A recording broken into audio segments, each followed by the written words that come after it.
मैं बात कहता था कि मुख्यमंत्री सैनी तो कटी पतंग की तरह है। कल ये तो साबित हो गया कि बीजेपी की सूची के अंदर जो बारी बारी गला फाड़ के कहते थे मैं करनाल लड़ूंगा, वो पतंग जाके लाडवा गिरी है और लाडवा की जनता भी उसका वोट की चोट मारकर जवाब भी देगी। एक छोटे से स्वार्थ के लिए वर्षों के याराने गए।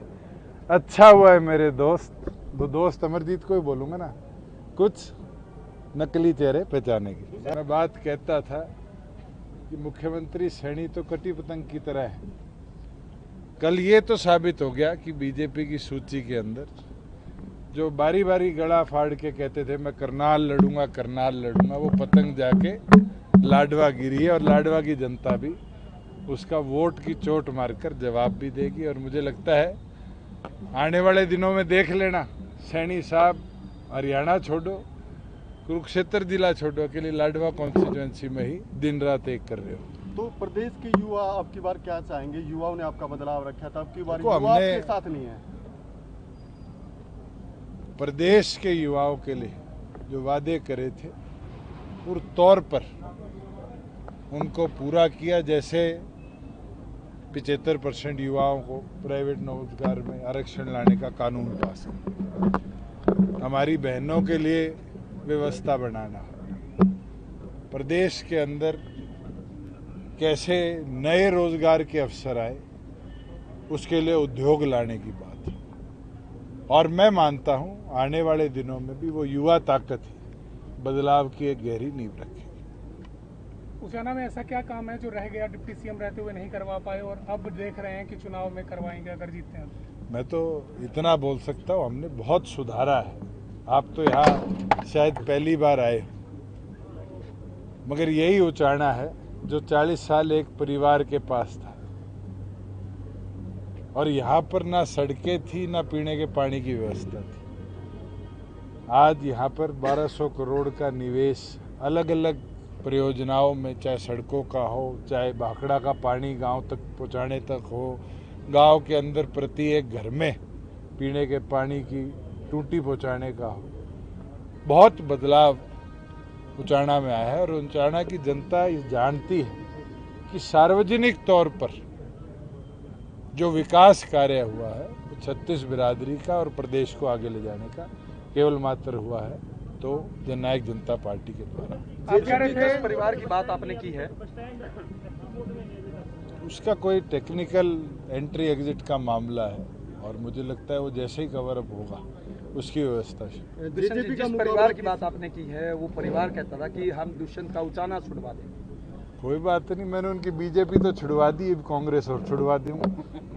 आप कह रहे थे जो मेरे को यहाँ से बाहर जाने की हिदायत देते थे, बातें रखते थे, उनकी तो अब तक टिकट भी नहीं हुई और मैं नॉमिनेशन भर गया। और ये वादा करता हूँ उचाना की धरा से कि पहले से भी ज्यादा ताकत के साथ इस सीट। मुकाबला किससे होगा जेजेपी का प्रदेश में? कौन सी पार्टी से रहेगा? देखो, इस बार त्रिशंकु मुकाबला है। जो बीजेपी क्या करती थी कि जेजेपी के इतने विधायक छोड़ गए, ये छोड़ गए, आज 24 घंटे भी नहीं हुए और रुझान आने शुरू हो गए। और रुझान क्या है? रुझान है कि उस बीजेपी के 3 मंत्री, 2 प्रदेश अध्यक्ष, 11 या 13 विधायक, कई जिला अध्यक्ष, सैकड़ों अलग अलग प्रकोष्ठों के अध्यक्ष, ब्लॉक अध्यक्ष, ये तो मैदान छोड़ गए। और ये तो अभी शुरुआत है।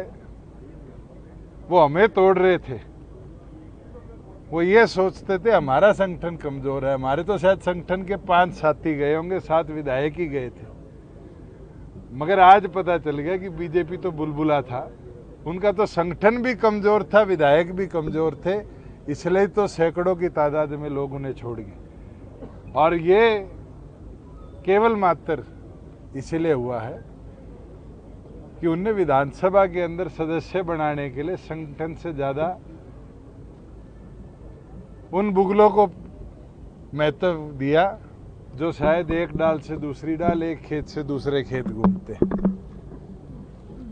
मैं तो ये मानता हूं कि अभी 30 दिनों में देखना कि भारतीय जनता पार्टी किस तरीके से खाली होगी। और ये बीजेपी की बात नहीं है, कांग्रेस अभी टिकटें घोषित कर रही है। इंतजार करो, शायद इससे बुरा हाल उनका। दुष्यंत जी, आपका एक ही साथी रहा अमरजीत डांडा जुलाना, जिसका सच्चा साथी, जिसने आपका साथ नहीं छोड़ा। बागी भी, जो बाकी आपके साथी थे, बागी हो गए। वो शेर सुना है चौटाला साहब ने संपत सिंह के जाते हुए कहा था कि एक छोटे से स्वार्थ के लिए वर्षों के याराने गए।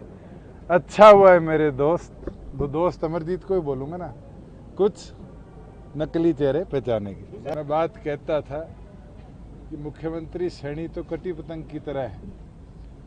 कल ये तो साबित हो गया कि बीजेपी की सूची के अंदर जो बारी बारी गला फाड़ के कहते थे मैं करनाल लड़ूंगा, वो पतंग जाके लाडवा गिरी है। और लाडवा की जनता भी उसका वोट की चोट मारकर जवाब भी देगी। और मुझे लगता है आने वाले दिनों में देख लेना, सैनी साहब हरियाणा छोड़ो, कुरुक्षेत्र जिला छोड़ो, अकेले लाडवा कॉन्स्टिट्यूएंसी में ही दिन रात एक कर रहे हो। तो प्रदेश के युवा अब की बार क्या चाहेंगे? युवाओं ने आपका बदलाव रखा था, अब की बार देखो, युवा हमने- आपके साथ नहीं है। प्रदेश के युवाओं के लिए जो वादे करे थे पूरे तौर पर उनको पूरा किया। जैसे 75% युवाओं को प्राइवेट रोजगार में आरक्षण लाने का कानून पास किया, हमारी बहनों के लिए व्यवस्था बनाना, प्रदेश के अंदर कैसे नए रोजगार के अवसर आए उसके लिए उद्योग लाने की बात है। और मैं मानता हूं आने वाले दिनों में भी वो युवा ताकत ही बदलाव की एक गहरी नींव रखेगी। उसियाना में ऐसा क्या काम है जो रह गया, डिप्टी सीएम रहते हुए नहीं करवा पाए और अब देख रहे हैं कि चुनाव में करवाएंगे अगर जीतते हैं तो? मैं तो इतना बोल सकता हूं, हमने बहुत सुधारा है। आप तो यहाँ शायद पहली बार आए हो, मगर यही उचाना है जो 40 साल एक परिवार के पास था। और यहाँ पर ना सड़कें थी, ना पीने के पानी की व्यवस्था थी। आज यहाँ पर 1200 करोड़ का निवेश अलग अलग परियोजनाओं में, चाहे सड़कों का हो, चाहे भाखड़ा का पानी गांव तक पहुँचाने तक हो, गांव के अंदर प्रति एक घर में पीने के पानी की टूटी पहुँचाने का हो, बहुत बदलाव उचाना में आया है। और उचाना की जनता ये जानती है कि सार्वजनिक तौर पर जो विकास कार्य हुआ है वो 36 बिरादरी का और प्रदेश को आगे ले जाने का केवल मात्र हुआ है तो जननायक जनता पार्टी के द्वारा।